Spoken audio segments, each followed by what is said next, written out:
Wealth isn't random, it's behavioral. This is the scarcity divide, where wealth strategy meets psychology. Getting a raise feels like progress.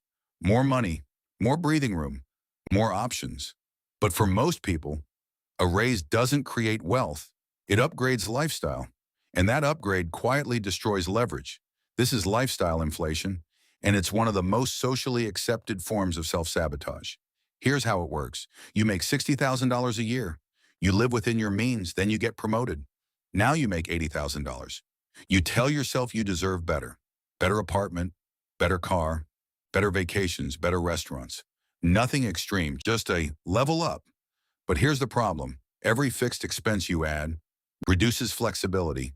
Every subscription, every car payment, every upgraded rent agreement locks you into needing that higher income. Your income went up, but so did your dependency. And dependency is fragility. Most people think wealth is about income. It's not. It's about the gap between income and lifestyle. That gap is leverage. When income rises, but expenses rise with it, the gap stays the same, and wealth never compounds. Here's the deeper psychology. Lifestyle inflation feels earned. It feels deserved. You worked harder. You got promoted. Why shouldn't you upgrade? Because upgrades are addictive, and social pressure reinforces them. Your peers upgrade. Your coworkers upgrade. Your social media feed upgrades. Staying the same feels like falling behind. So you normalize higher consumption and call it progress. But here's the uncomfortable truth. The wealthy often delay visible upgrades. They let income rise quietly. They widen the gap. They convert raises into assets.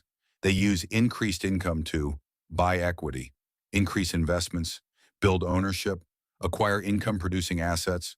While others upgrade lifestyle, they upgrade leverage. And this is where the scarcity identity plays a role. Scarcity thinking says, if I don't enjoy this now, I'm missing out. Strategic thinking says, if I invest this now, I accelerate freedom. One mindset consumes growth, the other compounds it.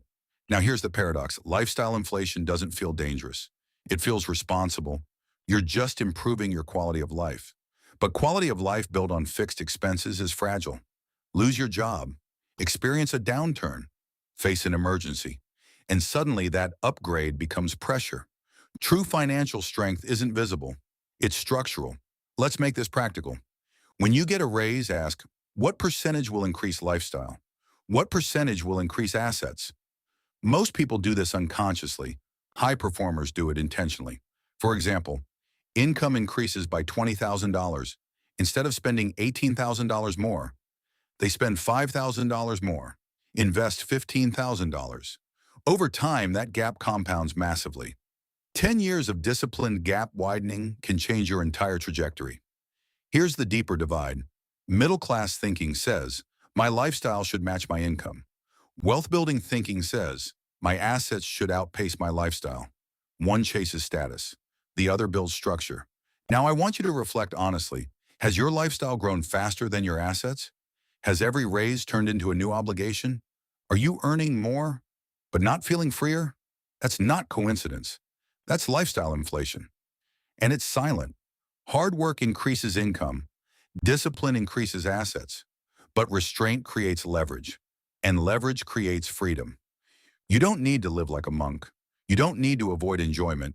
But if every raise disappears into upgrades, you're running faster on the same treadmill. And eventually, fatigue wins. The people who escape the scarcity divide don't avoid raises. They redirect them. They let income rise, but they let assets rise faster. And that difference compounds quietly. So here's the question. When your next raise comes, will it increase your lifestyle or your leverage? Because that decision repeated over years defines everything. If this changed how you think about money, subscribe. Because the divide isn't financial, it's psychological. This is the scarcity divide.